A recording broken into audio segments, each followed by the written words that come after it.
ఒక పాఠశాలలో విద్యార్థులకు అభయ టీం వెళ్ళి అవేర్నెస్ కల్పించారు.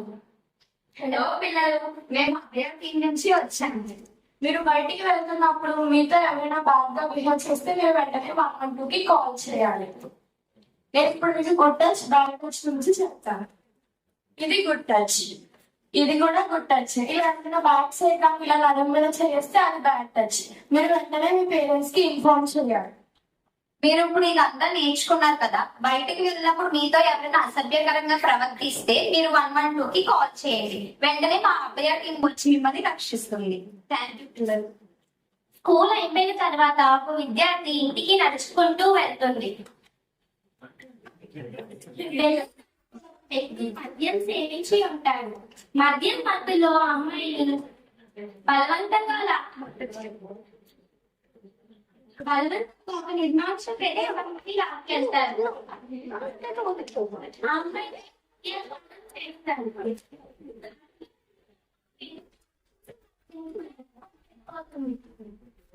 ఏదో జరుగుతుంది మళ్ళీ ఒక విద్యార్థి కాల్ చేస్తుంది. అరే ఇప్పుడు ఏం చేయాలి? ఫోన్ లేదు. మేడం మేడం మీ ఫోన్ ఇవ్వరా? Hello madam. హలో, ఇక్కడ ఒక అన్యాయం జరుగుతుంది మేడం. ఎవరు వస్తున్నారు? చదువుకున్నట్లేదు మేడం. తొందరగా మేడం. గవర్నమెంట్ స్కూల్ నిర్మాణ ప్రదేశంలో madam. Okay madam, thank you madam. అమ్మో ఇక్కడ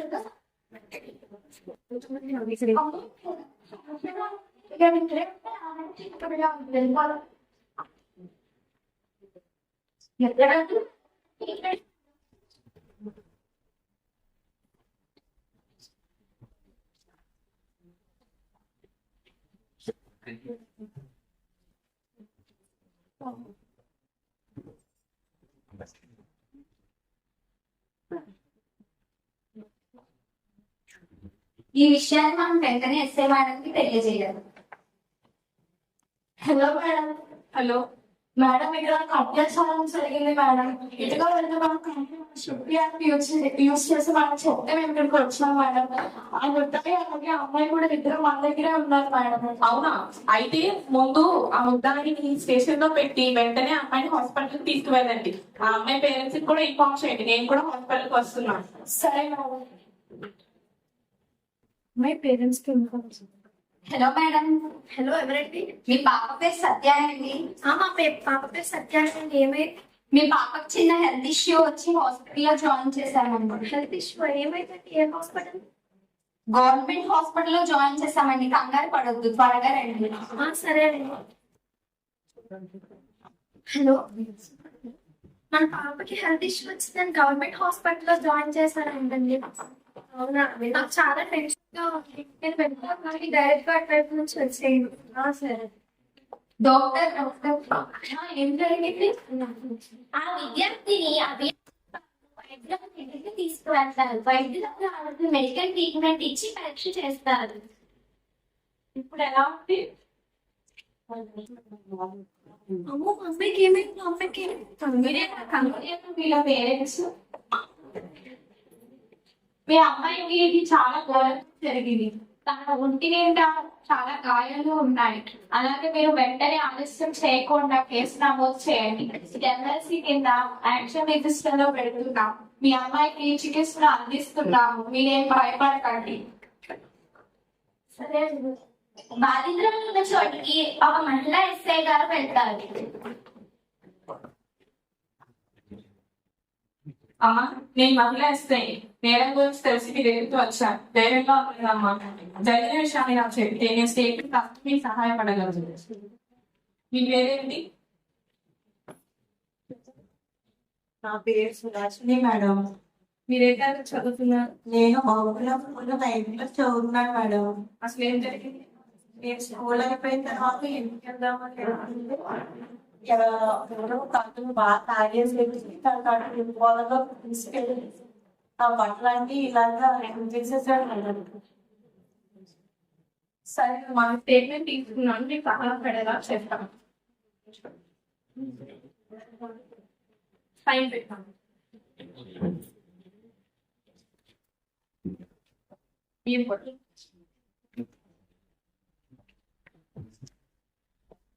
డాక్టర్ గారు ఇప్పుడు ఆ అమ్మాయి పరిస్థితి ఎలా ఉంది? తన పరిస్థితి చాలా క్రిటికల్ గా ఉంది ఎస్ఐ గారు. అలాగే ఆమె శరీరంపై చాలా గాయాలు ఏర్పడ్డాయి. అలాగే తన ప్రైవేట్ పార్ట్స్ వద్ద కూడా చాలా తీవ్రంగా గాయాలు ఉండడం జరిగింది ఎస్ఐ గారు. సరేనమ్మా.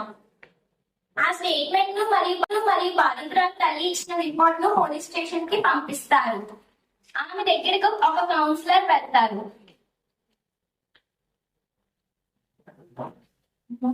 అమ్మ మీకు జరిగిన అన్యాయం గురించి తెలిసిందమ్మా, అందుకే వచ్చానమ్మా మీ దగ్గరికి. అమ్మ మేము చాలా ధైర్యంగా ఉన్నామమ్మా, మీకు న్యాయం జరగడానికి మేమందరం కూడా సహాయపడతాము, మీకు న్యాయం జరిగేలా చూస్తామమ్మా. మరి ప్రభుత్వం నుంచి మీకు నష్టపరిహారం కూడా అందజేస్తామమ్మా. మరియు పోలీస్ వారి నుంచి కూడా మీకు తగిన రక్షణ కల్పిస్తామమ్మా. నేను రిపోర్ట్ ని కౌన్సిలర్ గారి దగ్గరికి పంపిస్తాను. ముద్దాన్ని అరెస్ట్ చేసి కోర్ట్ మెజిస్టర్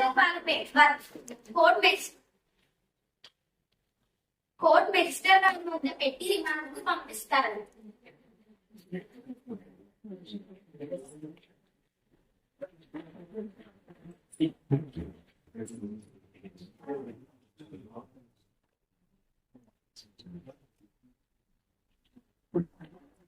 ఏం జరిగింది?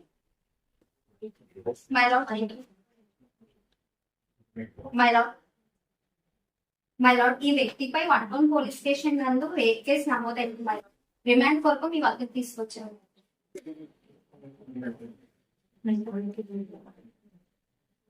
మీ పేరు చెప్తారు. మీపై మోపిన అభియోగం గురించి మీకు తెలుసా?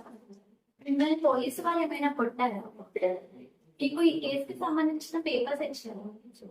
నేను ఈ వ్యక్తికి 14 రోజుల రిమాండ్ ఇస్తున్నాను.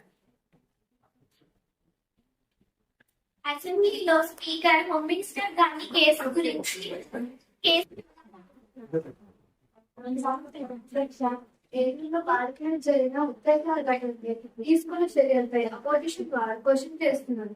హోమ్ మినిస్టర్ గారు సమాధానం చెప్పండి. మహిళలు, చిన్నారుల భద్రత మరియు రక్షణ కొరకు మా ప్రభుత్వం అన్ని రకాల కఠినమైన చర్యలు తీసుకోవడానికి సిద్ధంగా ఉన్నాం.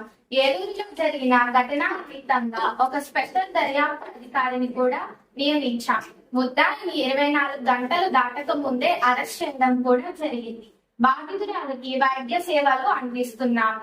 అలాగే మా ప్రభుత్వం తరపున బాధితురాలికి నష్టపరిహారం కూడా ఇస్తాము. బాధితురాలికి మరియు వారి కుటుంబానికి అండగా ఉంటామని ఈ సందర్భంగా తెలియజేస్తున్నాము. బాధితురాలికి న్యాయం జరిగేలాగా ఒక ప్రత్యేకమైన కోర్టుని కూడా నిర్మిస్తున్నాము. ఓకే, ప్రొసీడింగ్ కోరు. ఒక టీవీ రిపోర్టర్ ఎస్ఐ గారిని కేసు గురించి సమాచారం అడుగుతున్నారు. ఇంకా ఇన్వెస్టిగేషన్ జరుగుతుంది. ఆ ముద్దాయిని 24 గంటల్లో పట్టుకున్నారు. అలాగే రిమాండ్ కూడా విధించారు. మా పోలీస్ డిపార్ట్మెంట్ నుండి ఆ అమ్మాయికి న్యాయం జరిగేలా చేస్తాం. Thank you. కోర్టులో విచారణ జరుగుతుంది.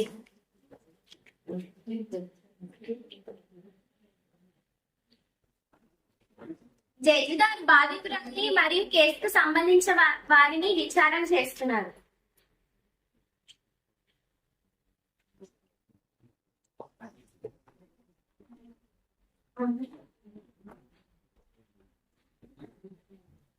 మీ పేరు ఎంత? ఆ రోజు ఏం జరిగిందో భయపడుతున్నారు. ఆ రోజు స్కూల్ నుంచి ఇంటికి వెళ్తుంటే ఎవరో ఒక అతను బాగా తాగేసేసి నన్ను పొలంలో తీసుకెళ్ళి నా బట్టలు అన్ని చించేసేసి నన్ను ఇబ్బంది పెట్టి చెప్పేశాడు మేడం. ఈ కేసు ఇన్వెస్టిగేట్ చేసిన పోలీస్ ఆఫీసర్ ని బోర్డులోకి ప్రవేశపెట్టారు. పోలీస్ ఆఫీసర్ ఏమైనా డీటెయిల్స్ ఆ రోజు మా అభయాన్ని వాళ్ళకు కాల్ చేసి జరిగిన విషయాన్ని తెలియజేశారు మేడం. అయితే అప్పుడు మేము ఆ ముద్దాయిని 24 గంటల్లో అరెస్ట్ చేసాం. మీ వద్దకు రిమాండ్ కూడా పంపించాం. ఆ అమ్మాయిని హాస్పిటల్లో జాయిన్ చేసాం మేడం. మీరు బాధితురాలకి వైద్యం అందించిన డాక్టర్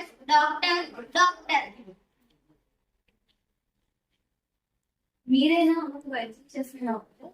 అవును యువర్ ఆనర్, ఆమెకు వైద్యం చేసిన డాక్టర్ నేను. ఆమె పరిస్థితి ఎలా ఉంది? ఆమె పరిస్థితి చాలా సీరియస్ గా ఉంది యువర్ ఆనర్. అలాగే ఆమె శరీరం పలు చోట్ల తీవ్రంగా గాయాలు ఉండడం జరిగింది యువర్ ఆనర్. ఆమెకు సంబంధించిన మెడికల్ రిపోర్ట్స్ మీకు అందజేయడం జరిగింది. మీరు వెళ్ళవచ్చు. ఈ కేసులో ప్రత్యక్ష సాక్షిని తీసుకుంది. ఆ రోజు మీరు ఏం చూసారో స్పష్టంగా చెబుతాను. యువర్ ఆనర్, నేను దారిలో వెళ్తుంటే ఒక అమ్మాయికి ఏదో అభ్యర్థించి కాల్ చేసి ఇన్ఫార్మ్ చేయడం జరిగింది యువర్ ఆనర్. మీరు వెళ్ళొచ్చు. బాధితురాల యొక్క తల్లిదండ్రులను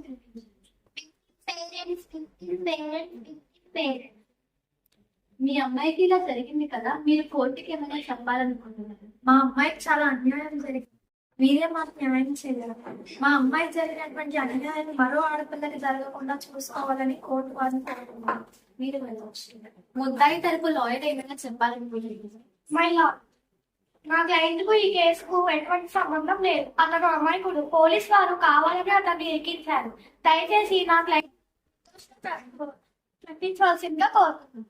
ప్రాసిక్యూటర్ సార్ ఏమైనా చెప్పాలనుకుంటున్నారు? నా ఫ్లైట్ అయినా బాధితురాలు మైనర్ అయ్యింది. ఆమెకి జీవితం తన సమాజంలో తలెత్తుకొని తిరగలేని పరిస్థితిని ముద్దాయి వల్లనే వచ్చింది. కేసుల సాక్ష్యాధారాలు అన్ని కూడా ముద్దాయే నేరం చేసినట్టుగా రుజువు చేస్తున్నాయి.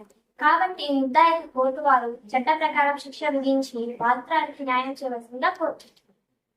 కేసు పూర్వాపరాలు పరిశీలించిన తర్వాత ముద్దాయి నేరం చేసినట్టు రుజువైనందున ముద్దాయికి ఉరిశిక్ష విధించడం జరిగింది. అలానే బాధితురాలికి 20 లక్షల నష్టపరిహారం ఇవ్వవలసిందిగా ఈ కోర్టు ఉత్తర్వులు జారీ చేస్తుంది. మహిళలు, చిన్నారులపై ఎలాంటి అఘాయిత్యాలకు పాల్పడిన వారైనా చట్టం నుంచి తప్పించుకోలేరని ఈ కోర్టు స్పష్టం చేసింది.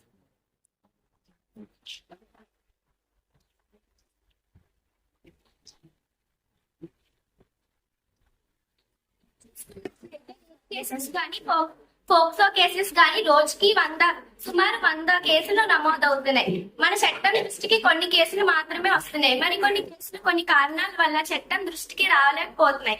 మహిళలు ఎవరూ భయపడకండి. మీకు ఏమైనా అన్యాయం జరిగితే పోలీస్ వాళ్ళు అందరూ ఉన్నారు. మీరు ఏం భయపడకండి. మీ పేరును తెలియకుండా పోలీసులు మీకు జరిగిన అన్యాయానికి ముద్దాయికి తగిన శిక్ష వేస్తారు. ధైర్యంగా ఉండండి. పోలీసులు ఎప్పుడు మీ వెంటే ఉంటారు.